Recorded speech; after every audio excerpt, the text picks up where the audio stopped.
Thank you very much. It's just a pleasure to be here, and Charlotte and Skip and everyone I've met while I've been here for this short week. It's just fabulous. Today I'm going to talk to you about what I'm calling the transformational potential of community philanthropy to address vulnerability and marginalization. Over the past week, we've heard much about a career in public service driven by a deeply rooted concern for the poor and voiceless in American society, as tributes to Senator Edward Kennedy were offered in the wake of his death. And sitting here in the shadow of the great library and archive of President Clinton, we're inspired by the ways in which he continuously builds new resources and alliances to mitigate the effects of socioeconomic exclusion, of violence and disaster among those least able to overcome them. In both cases, their lives and work manifest the biblical exhortation of those to whom much is given, much is expected.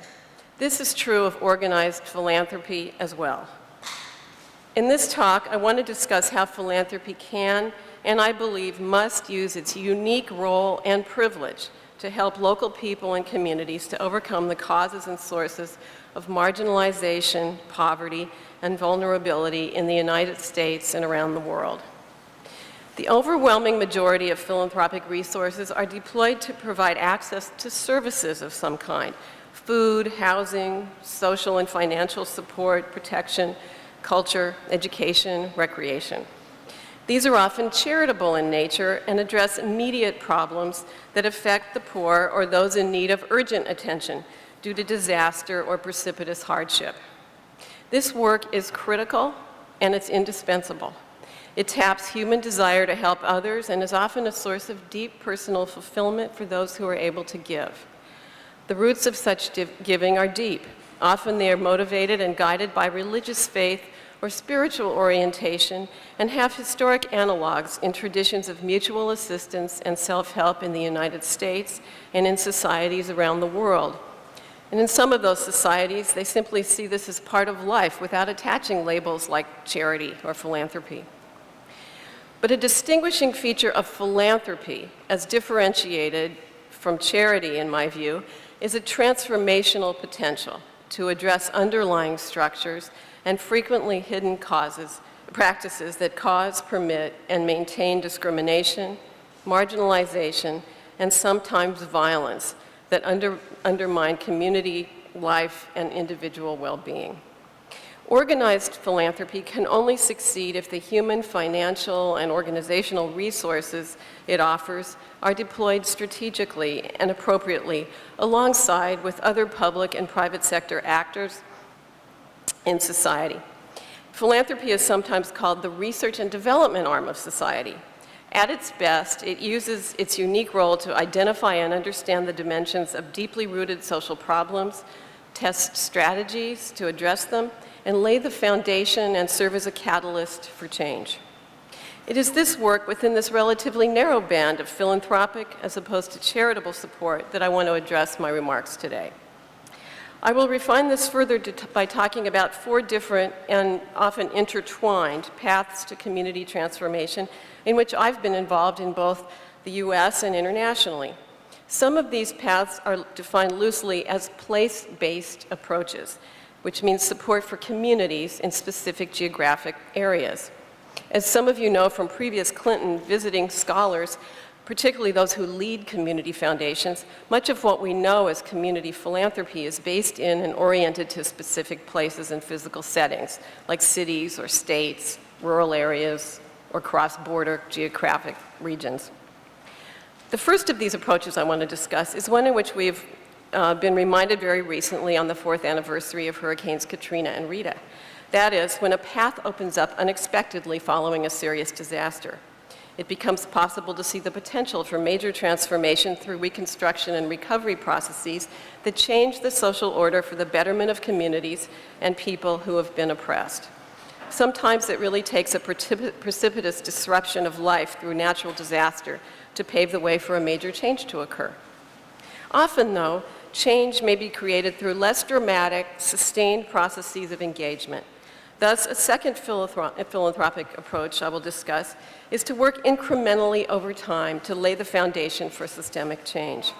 This, in my experience, often begins with the identification and analysis of entrenched systems and processes of marginalization and vulnerability that may be invisible or poorly understood by a society, even by those who are suffering most. I've spent much of my philanthropic career developing programs in Indonesia and the Philippines to provide resources and legitimacy to local communities and organizations that are seeking peaceful ways to promote greater self-determination, freedom, and pluralism under repressive regimes and often corrupt governments. The third approach I want to mention stems from a strong conviction that people should possess and be able to deploy philanthropic resources that help to guide their future.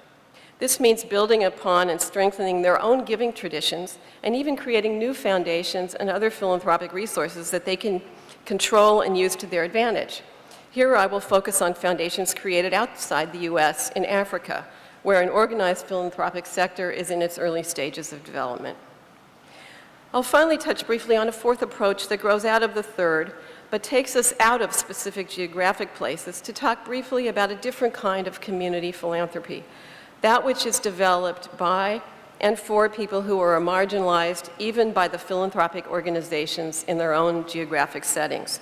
This category can include people of color and of ethnic minorities, lesbian, gay, bisexual, and transgender people, people living with HIV/AIDS, and other groups who form a virtual community of those whose rights to productive life are often overlooked or, unfortunately, in some places in the world, as I'll mention later, are actively neglected and discriminated against.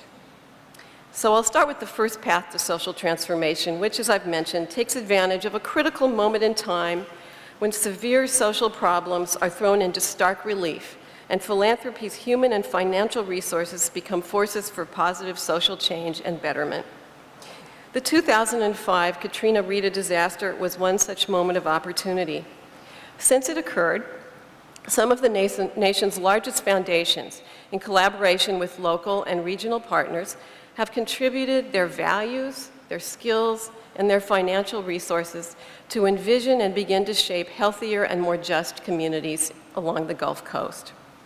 As is usually the case after a cataclysmic event, there is a generous and significant outpouring of support to respond to immediate needs related to recovery and reconstruction. Sometimes charitable expressions of empathy end there. However, in the case of Katrina, we saw how the disaster brought to widespread public attention the shameful legacy of entrenched poverty and inequity.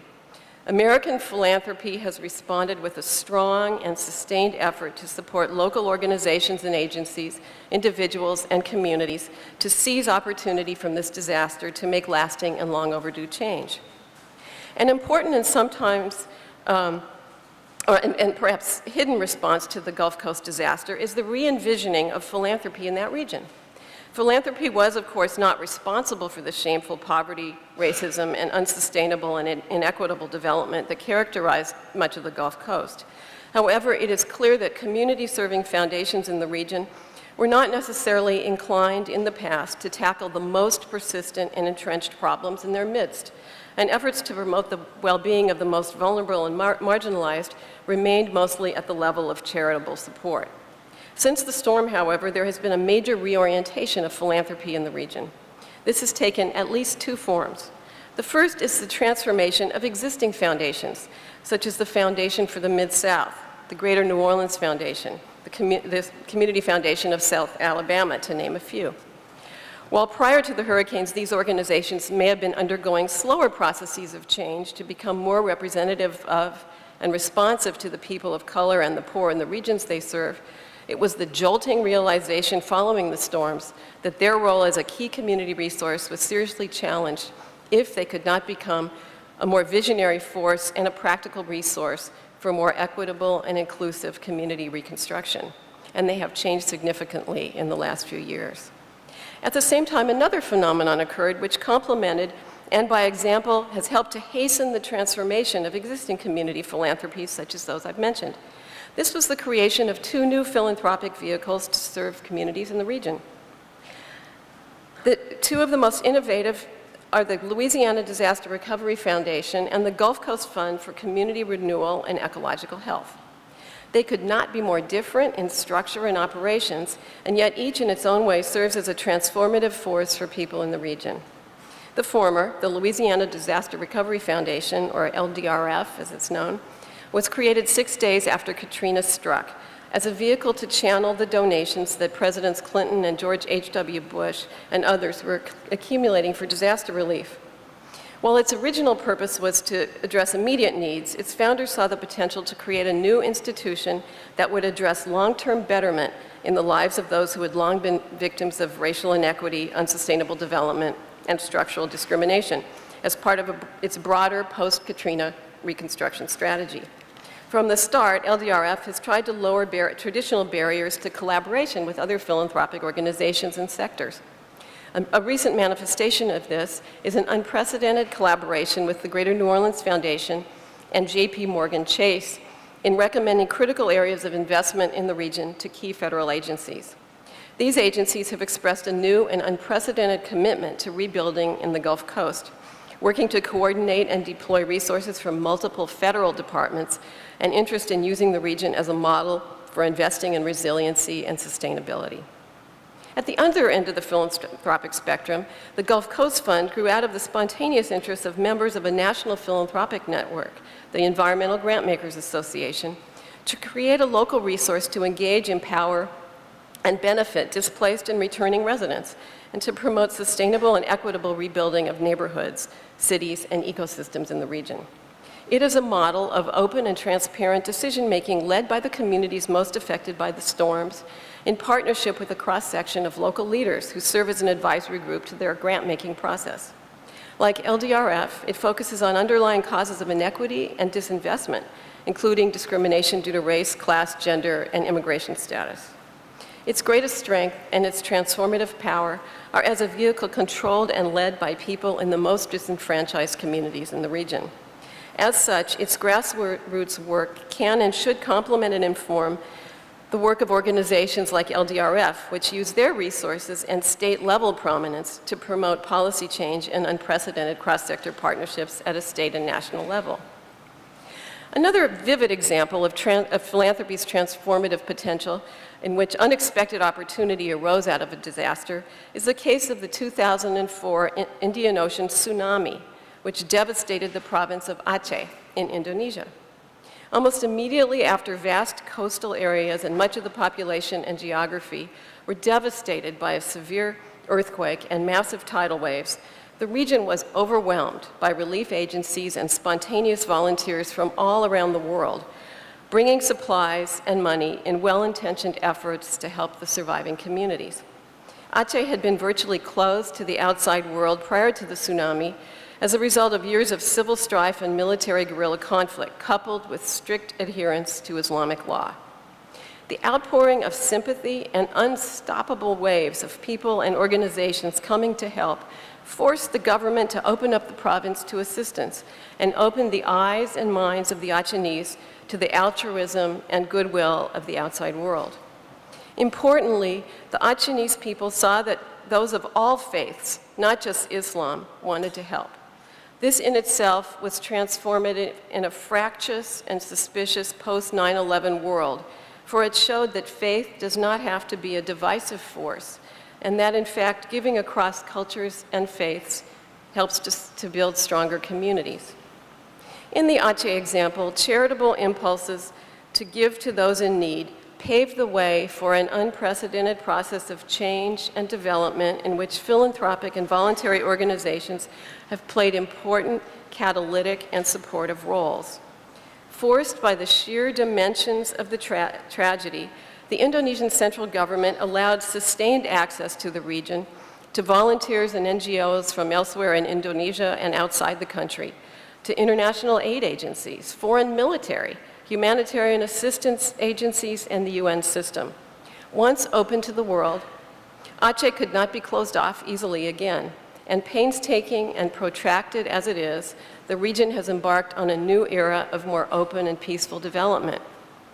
An important and somewhat unheralded force for philanthropic engagement in Aceh was the media, especially the 150 or more print and broadcast organizations throughout Indonesia that mobilize funds and other donations that link the Indonesian people from throughout the country's 17,000 islands, rich, poor, Muslim, Christian, Buddhist, animist, in a common expression of solidarity with communities in need. Though its sustained attention to the devastation, attention to the devastation and then to the reconstruction needs of Aceh, the media helped to mobilize and aggregate philanthropic support for the region's transformation, and through its vigilance, to help prevent a return to the egregious abuses of social, cultural, religious, economic, and broader human rights of the Acehnese. The philanthropic response to the disaster, amplified by the role of the media, has given local communities a previously non-existent voice, precipitated the breakdown of internal and external barriers to communication, and opened a path to community transformation and self-determination. Of course, philanthropic support for community transformation does not depend upon cataclysmic events. More often, processes of structural or systemic change do not have dramatic initiations. Community transformation generally happens incrementally and relies on a critical mass of people and organizations working in a variety of ways on common problems. This is not likely to be successful unless people affected by the problems are central to solving them. Poor people live in diverse contexts around the world, yet they face similar disadvantages which are often interrelated. These include physical and social isolation, fragile institutions, degraded natural environments, lack of access to resources and services, and erosion of traditional knowledge. Philanthropic support can help build strong community systems that redress these conditions. The work with which I have been most deeply involved has been support in Indonesia and the Philippines for community-based natural resource management, which gives poor villagers unprecedented opportunities to make decisions about their livelihoods and opens the eyes of government agencies to the talents and needs of local people. The large concentration of poverty in rural areas is exacerbated, if not created, by people's lack of access and rights to land, water, forests, and other natural assets. Therefore, we in my organization have been committed to promoting local people's access to and control over the natural resources that are critical to their well-being and livelihoods. We've focused on community management of water and irrigation systems for agriculture and forests for production of non-timber and forestry products. Integrated grant making to universities, government agencies, and non-government organizations has supported research, advocacy, community organizing, and capacity building aimed at giving rural people the rights, access, and capability to manage and use land and natural resources productively and in a sustainable manner. Central to this work has been an effort to build on traditional knowledge systems which are generally neglected or disregarded by government agencies and large-scale development projects. Our assumption is that local knowledge about managing natural resources is interwoven with people's cultural values and enables communities to develop and adapt to changing environments, to develop marketable products, and sustain their natural resources. Underpinning this approach is a belief that strong representative community-based institutions that help develop and sustain local development. At the same time, community-focused systems to address poverty are not likely to be effective without the benefit of analytic and technical expertise. Therefore, we've supported scholars and practitioners in community and economic development, anthropology, agroforestry, engineering, and other relevant fields, all with an orientation toward building community capacity and rights to earn a viable and sustainable livelihood. And integral to the success at the community level has been the engagement of public agencies such as departments of forestry and irrigation, and often the international development institutions that support them, such as the U.S. Agency for International Development, the World Bank, Asian Development Bank, and others.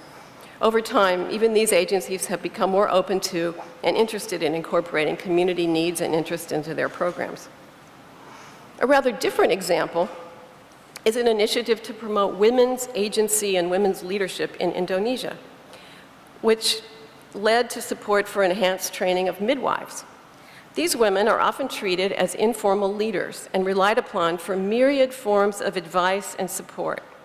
We identified a need to prepare these practitioners for a range of challenges that go beyond simply the birthing functions that would inevitably become part of their patients' expectations of their job, of their role.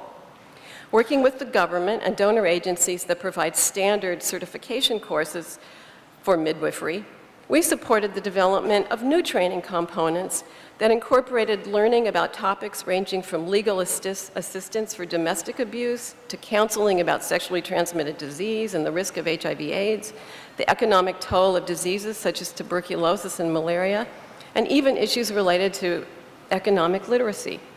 We did this out of a recognition that midwives play a central role in the life of poor communities as trusted advisors of women who have nowhere else to go for assistance with problems that extend far beyond the specific processes of pregnancy and childbirth for which the practitioners are trained. A third philanthropic path to community transformation involves the creation of new philanthropic organizations that are owned by and serve people in their own communities. While you could place LDRF and the Gulf Coast Fund in this category, they were created out of a specific emergency rather than a felt need in the community for a locally driven and owned philanthropic resource. What I'm talking about here are organizations like Trust Africa, an independent philanthropy, which was nurtured by the Ford Foundation but created by and for Africans to promote economic development and democracy. It creates new philanthropic channels and taps traditional forms of African giving to advance its goals for communities throughout the continent, and also, importantly, to minimize reliance on external donors. Trust Africa recruits support from donors from outside the continent, for sure, but in doing so, it works to align their resources with the needs and priorities of local people, communities, and the civil society organizations that serve and represent them. Trust Africa is also part of a seminal effort to create an African grantmakers network consisting of itself and other indigenous philanthropies that serve the poor, such as the Africa Women's Development Fund and the Kenya Community Development Foundation. These community-serving groups explain that the new association has emerged after years of careful planning, consultations, and preparation that have enabled them to break down traditional institutional barriers to cooperation to become a strong collective voice for African development needs. Finally, I'll return to an earlier comment about a different kind of community-serving philanthropy, that which has emerged from among those who do not necessarily find a place within more mainstream local institutions. In the United States, that would include LGBT individuals, people of color, the disabled, and others who may not be well served by local community foundations or other institutions. But among the most exemplary organizations serving marginalized people is one found in India, the Dalit Foundation in Delhi, which serves the more than 16% of the Indian population who live throughout the subcontinent and who are systematically and institutionally deprived of their civil, political, economic, social, and cultural rights in every aspect of life, due to the traditional institution of social segregation, known as the caste system. The Dalit were recognized as an oppressed minority in a global forum for the first time at the Durban UN conference in 2001 that addressed racism, xenophobia, and other forms of discrimination. The Dalit community subsequently created a foundation funded, governed, and managed by Dalit people to focus on the segments of their population who live in extreme poverty and face acute caste-based discrimination. The foundation works to promote the rights of Dalit communities with a special focus on empowering women and supporting work in areas as diverse as eradicating manual scavenging and education, health, and legal aid. More recently, the Dalit Foundation has joined the Global Foundations for Peace, a mutual learning and advocacy network of other independent indigenous funders who are dedicated to peace building in divided communities in places such as Northern Ireland and Sri Lanka, and between Jews and Arabs in the Middle East. When philanthropy emerges out of or is developed within and for marginalized or vulnerable communities, It can tap and build upon previously unrecognized knowledge, talent, and aspirations. And it can help people whose role in society had been unrecognized or neglected to develop confidence, leadership, and organizational skills, and the power to guide their lives and their future. Processes of change may threaten power structures and shatter comfortable stereotypes. And it may take financial, organizational, and principled support from outside forces to help build the knowledge, confidence, and capability of communities to change for the better.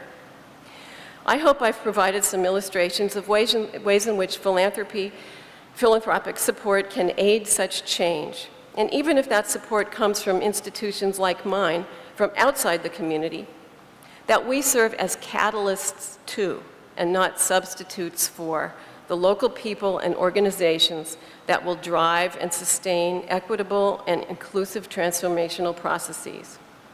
Regardless of where it originates, philanthropy cannot and should not be expected to solve society's problems, but it can, and I believe should, move beyond charitable giving to explore ways to address pressing and critical issues.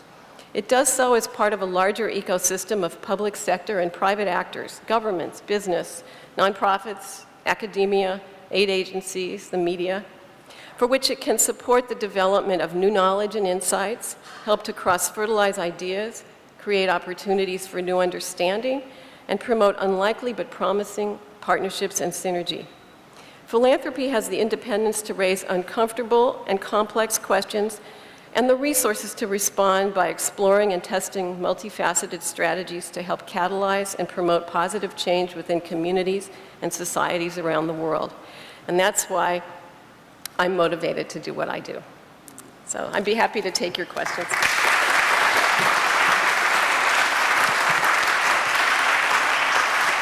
Thank you very much, Suzanne. All right, we're going to open it up for questions. We have some volunteers roaming around with mics, so if you have a question, please fade away.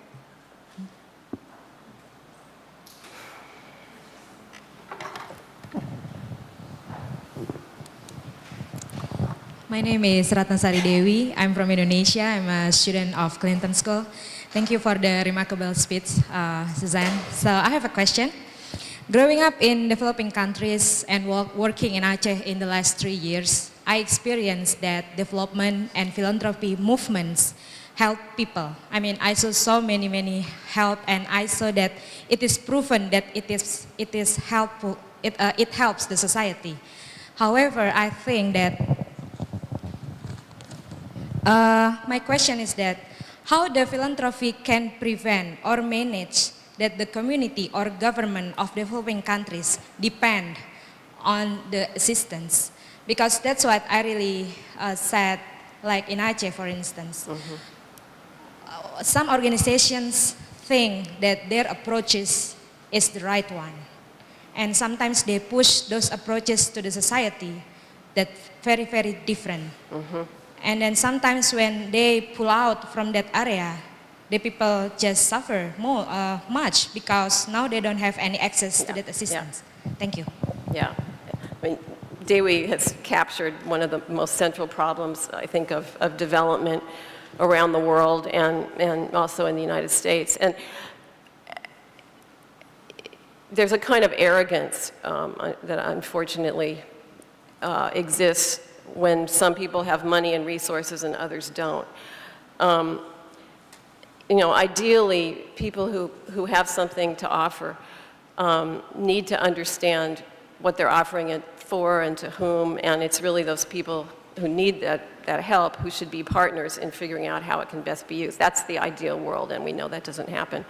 And Aceh was unbelievable, really, because this is a place that had been completely closed off, literally closed off. If you were even an Indonesian wanting to go there, even though it was part of their own country, you had to have very special permission in the last few years before the tsunami.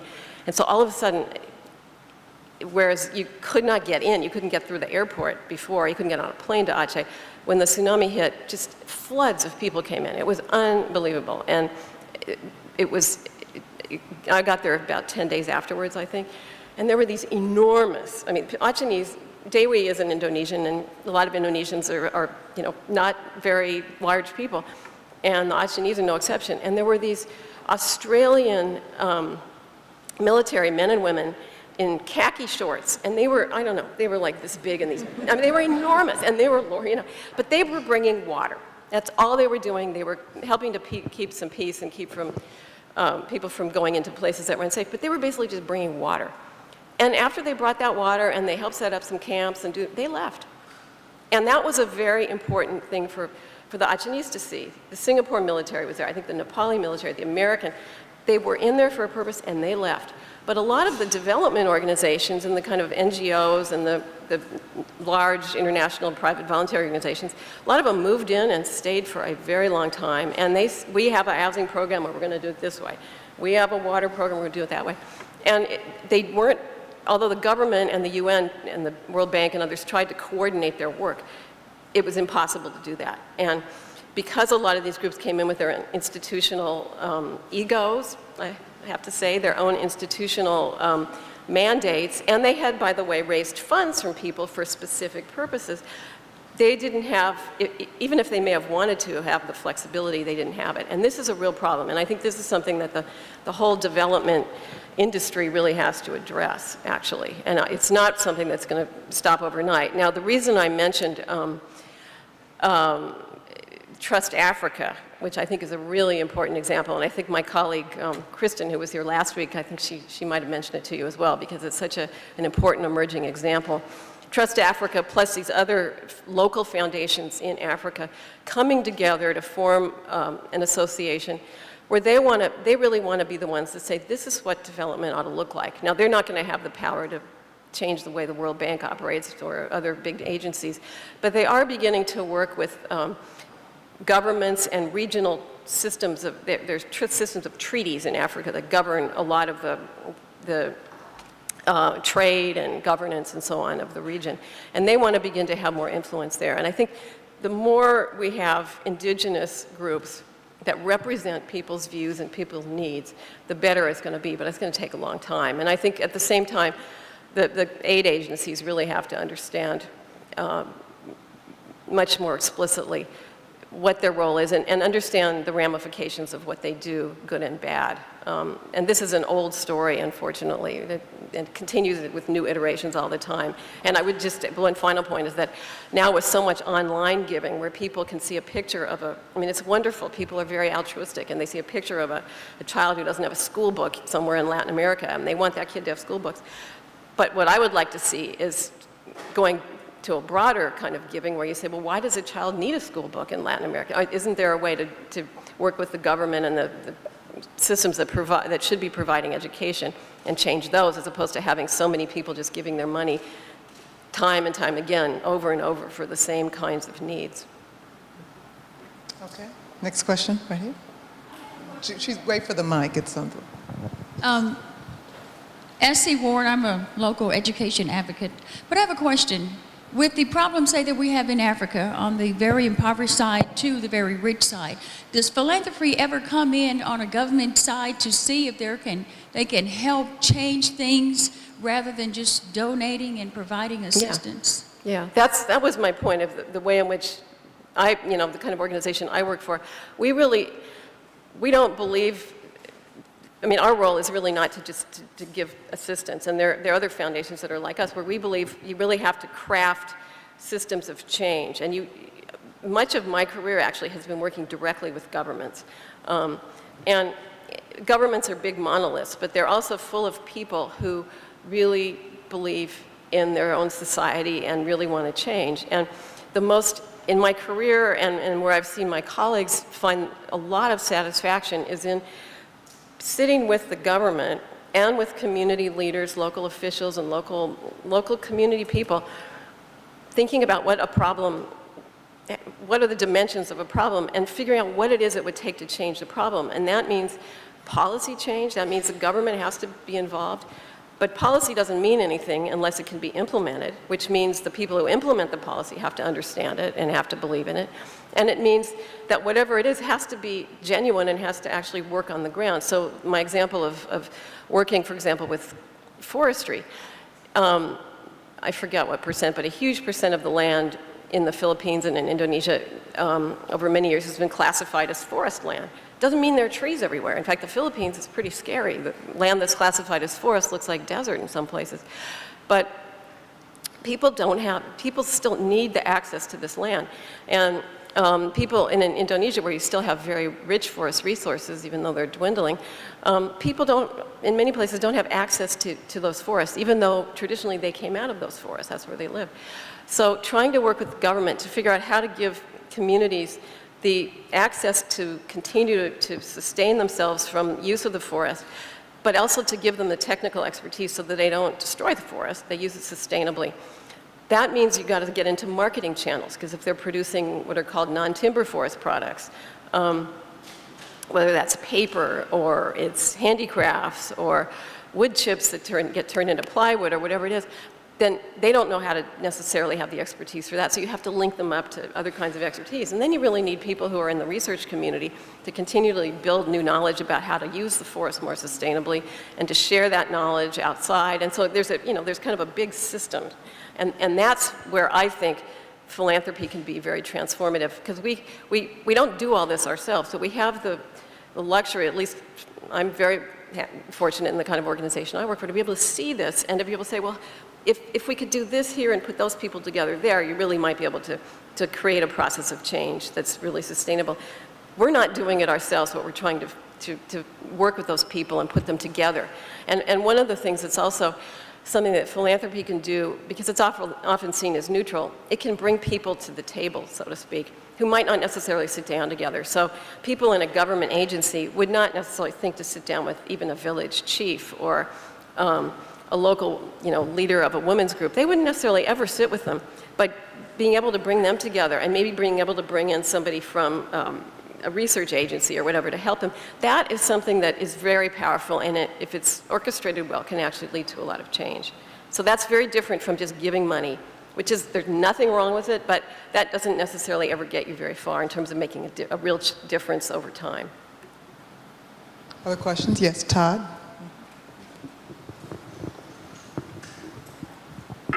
Hi, thanks for coming out. I'm one of the Clinton students here. My name is Todd Moore. I have two questions. One is, I think it's very interesting that you're an anthropologist and you got into philanthropy. Will you talk about how you made that transition or choice from anthropology into philanthropy? And my second question is about measures. I think having worked for a foundation for several years, the importance of the work that foundations do is great. But what the hardest part, I think, around it is the measurement side, how you actually know you're doing the work that you're supposed to be doing. And then being able to talk about that, communicate that effectively and honestly, to your donors or to the public. Can you talk about a little bit about your experience or your research that goes into how you accurately measure what you're doing? Okay. Well, the first question I could answer in a very long, rambling history of my life, because I didn't wake up one day and say, I'm going to be an anthropologist or I'm going to get into philanthropy. But I really got into philanthropy by accident, because I was doing anthropological research in Indonesia, and I was asked to do a favor for a USAID project, which was to go and do a quick socioeconomic impact study of a groundwater irrigation project. Now, I knew nothing about irrigation, groundwater, and I was sent to Timor, which is a part of Indonesia I'd never visited, and very, very different from the western part of Indonesia where I'd lived, Java, the island of Java. And I started to do this little study, and I realized that this project on the side of the U.S. Agency for International Development, which was the donor, and the Indonesian Department of Public Works, was really flawed. And it was flawed for lots of reasons, not least because they really weren't paying attention to what the community needed and what it could do. So I ended up helping manage that project, and in the course of managing that project, I was obviously very interested in community voice and community empowerment and community involvement, and with the engineers who were trying to create systems that these people were going to have to use for irrigation later on. And that led me to find out about the Ford Foundation, which at that point in Indonesia was really focused on community empowerment and what has become known to be called community-based natural resource management. So I kind of gravitated to people at Ford who became kind of mentors for me, and eventually they asked me to join the Ford Foundation, but it was really by accident. that I got involved in philanthropy. But then at Ford, initially I was what's called a program officer. You probably, having worked in a foundation, know what that is. So someone who's developing strategies and making grants. But very quickly I got involved in administering the office, running the office, and that put me in touch with a lot of other people in the philanthropic sector who weren't necessarily making grants in a specific field, but were also thinking about the whole business of philanthropy. And then I started focusing on that in Southeast Asia and trying to really build up the philanthropic sector. So that's a short version of a very complicated, circuitous career. Now, the question of measurement is really a complicated one. And for any of you who work in the nonprofit sector and philanthropy, you know that there's a whole new push for what are called metrics, or ways to measure impact. And sometimes people are prone to take business models or to take models that come from other sectors and think these are going to work in the nonprofit sector or in philanthropy. We are not in the business of producing widgets or automobiles or even raising cows. I mean, we're in a very different kind of business. And what we are often trying to do is to catalyze, stimulate, build the foundation for change. And sometimes the kind of sort of social investments that we make can't really be measured in terms of outcome directly for a long time to come, if ever. But what we can do is to set up sort of what some people like to call benchmarks, where you can kind of see, you know, you're making some progress. And they're, you know, very simple things like you're trying to organize people. Well, do they come to the meetings? Are they learning about the issues? Are they able to talk about them? Now, those may seem like kind of silly things, but those are important increments to show, you know, am I on the right track? If the people that I'm working with don't have a clue what I'm talking about, don't resonate with it, that's a problem. That may be a benchmark one sets for oneself in their work, and maybe that's not something you put in a publication. But there are things like that where you're constantly checking yourself. Am I questioning the kind of answers you think you're bringing to a place? There are some very specific things that you can point to, like if you're doing advocacy work, that a law or a policy has changed. If you know the legal restrictions on philanthropy, you know that we aren't allowed to lobby, which means to actually influence legislation or elections. But we can provide a lot of background analysis and thinking and so on, and debate about policy. And if policy change happens, or if there's a healthy debate about policy, that can be a kind of a benchmark. But you really have to look at what you're trying to achieve and then think about what are the appropriate ways to determine whether you're making any progress. And to try and put rigid statistical kinds of measures on a lot of the work that philanthropy does, I think really does it a huge disservice and really doesn't capture the value of what it's doing. Now, I've mentioned Trust Africa, and there are many other indigenous philanthropies. You know, one of the measurements of their success is going to be the extent to which they get African donors to contribute to what they're doing. But another measure is going to be whether they're actually representing and felt to be representing the needs of communities that they're supposed to be serving. And they're developing ways actually to get feedback from communities and to develop feedback mechanisms that help them understand what the ongoing problems are. I mentioned the Louisiana Disaster Recovery Foundation, which was set up actually by Governor Blanco and others right after Katrina. And from day one, they said, we are about the betterment of this region. We are going to tackle racial inequity and exclusion. And they have some, if you go to their website and you look at their publications, they have some pretty strong tests that they put themselves through. And that I mentioned this very recent development where Secretary Sean Donovan and others from Washington were down. Secretary Donovan is the Secretary of Housing and Urban Development. And there were other officials from Washington who were just down in New Orleans for the anniversary. And the fact that several local foundations had come together, and they've been working on this major planning and sort of revisioning process since the storm, just the fact that they come together and are collaborating is a big deal. It may not seem like a big deal, but it's a big deal. The fact that they've been able to make a lot of recommendations that now people in Washington at the cabinet level have said, we're going to take up these recommendations and we want to make New Orleans, the Gulf Coast, an example of resilience and a new kind of sustainable development, that's new, and that's a huge benchmark for them. So, the measurement issue is a really complicated one, and it's sometimes very painful because some of us have board members or other people who are important in our lives who come from a world that really doesn't understand this kind of work, and they look at sales figures, they look at client base, and sometimes those kinds of things, those kind of measures don't work very effectively. So it's a tricky problem, and it's something that we grapple with all the time. And in fact, it's something I was talking with some of the staff here about and sent them some analyses of different kinds of benchmarking and assessment strategies and what they're good for, because one assessment strategy is not going to work for every kind of program. Other questions? Yes. I'm struck by your emphasis on transformation, and I spend a lot of time worrying about transforming education, and we know that who gets to define the transformation is pretty important. But I'm intrigued by the fact that you've worked internationally and domestically, and it strikes me that we don't do a very good job of trying to find the shared learnings between those worlds, and that's very important here at the Clinton School. But there's an irony, too, I want to sort of add on to that. In a sort of our current educational reform discourse, or approval discourse, we're quite keen on believing that the more we centralize a lot of the decision-making, that we're going to get the better results. So there's sort of a relocalization kind of spirit to what you've shared with us today. So I wonder if you might just comment on, one, that intersection between sort of international, domestic, and where that space of shared learning is.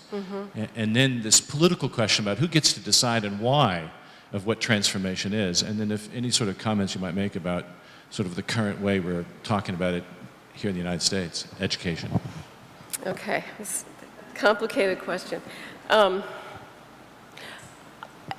I come from that camp of people who doesn't believe that I have any answers or that we have all the answers. I guess that's because I'm an anthropologist, or maybe I was like that and I became an anthropologist, and that's why I think this way. I really think that in the philanthropic sector, the best thing we can do is to really start asking all kinds of questions that help other people think about and help people who should be making decisions make those decisions. Of course, we also have to use our money somehow, so you can't just have inquiry forever. But I have to say that having seen so much really bad, if not destructive, development by big agencies and by governments, I'm very, very sensitive to the fact that somebody sitting at the top or the center does not have all the answers. However, there are certain standards that I think have to be set. I mean, there are certain standards of education. It doesn't mean that every textbook everywhere in the world has to be the same. But I think there are some common standards and some common aspirations that people can agree on, whether they're in one county or whether they're in the United States or whether they're across borders. And I think you've got to start with trying to figure out what what your mission is, what your goals are, and to see where you have points of commonality. And it's a very deliberate process. Just because you're an educator, I'll give you an example in my career of where I think we were helpful in making a real change in education, and that was in the Philippines. And I don't have, I went to school, but I don't have any professional expertise in education. But when I first moved to the Philippines in about 1997, I asked some people who were very trusted and very diverse group of Filipinos, colleagues, if you had a blank slate, you're the Ford Foundation, you could do something new here, what would you do? And they all said education, because they said their system was really, really becoming very weak, and it was not producing the caliber of people who they thought could take the country to the next century. And I spent a year studying, very carefully studying the education system in the country, and I went to dozens and dozens of lectures and seminars on educational quality and curriculum reform and on and on and on. And I realized that the problem in education wasn't having better policy, it wasn't having more PhDs in curriculum development. The problem in that country was that the education system was diffused among many, many different agencies. And so money for education was going into lots of different pots. None of them was very strong. And there was a lot of corruption. And things like teachers, local teachers, not getting a salary for 8 months. Well, that's a terrible thing. And so I first want to know, well, what motivates them to keep teaching? You know, because that was, why would you go to work if you don't get paid for 8 months? But one of the things we did was the first thing I did was to find somebody who I thought could look at the governance of education and look at the corruption and to figure out what it would take just to make the systems more efficient and to work better before we started thinking about textbooks and what was in them. And that led to bringing in someone who'd been the Undersecretary of Finance, and people at the Ford Foundation in New York who were involved in education wanted me to bring in a PhD in educational policy. And here's why I said no. And I just said, I'm head of the office. I'm going to, you know, normally I'm not autocratic, but in this one, I think we need this person. And she had been a school teacher from a very poor community. And her mother, who was a widow, had said to her, to get out of this community, you have to become a nun or a school teacher. And she had a boyfriend, or she wanted to, so she thought, well, I'll be a school teacher. So she became a teacher. But she quickly got sucked into an economics program. That's a long story. But it led her to become part of the Ministry of Finance. But she was very involved in looking at local government. She understood local governance issues. She understood corruption and taxation. And within the space of about a year and a half, she was able to bring together all of the stakeholders, the teachers, the students, the parents, local government officials, local education officials, to figure out what would make this system work. And so there was this process of just really realizing what was broken and trying to fix that. And that, I think, has improved student performance. They've consolidated the educational institutions at the community and the municipality level. It's hard to reform the top, the federal government, but they made huge changes and been able to bring in a lot of resources from other donors like the World Bank and AID, who saw this as a rationalization of a very complicated and broken system. So that's just, it's a complicated, convoluted example, but that was where, you know, it was really common sense that made the difference there. And I think, and there were some very important interventions that the group that was working on this reform was able to make based on what they learned from educational advancements in Europe and in Australia and the United States. But they figured out what was wrong with their system first, and then they figured out what they would need to enrich it. And some of that enrichment was, you know, newer math teaching skills and how do you use IT more effectively and some distance learning and stuff like that. But that came after they had figured out what was wrong with the system, indigenous, you know, problems with the system. And then they began to figure out that they might be able to improve. And then, you know, we were able to help link them up to Penn in the United States, for example, and some other organizations around the world that could really help them think through what it would take to further enhance their work.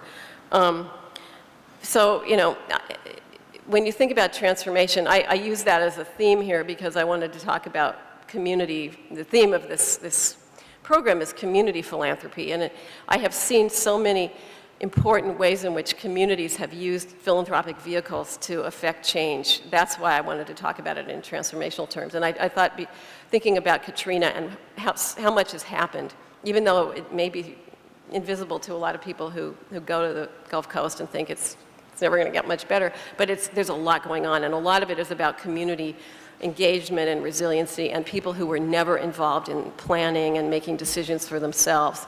And I think no one person, no one place, no one entity can really make change happen, but people who are going to be the most affected by it and should be driving it need to have the voice, and they also need to have resources that are going to help them do it effectively, which is why I mentioned earlier in our community-based natural resource management work, villagers do not know how to regulate the water in an irrigation system. I mean, they may have a pretty good idea of what their corn needs, but they may need engineers to help them. They may need soil scientists, but it's not the soil scientists who know what they need as farmers. And so bringing that expertise together, sort of driven by the needs of the people who are supposed to benefit of it, that's ideally what should happen. So I hope that helps.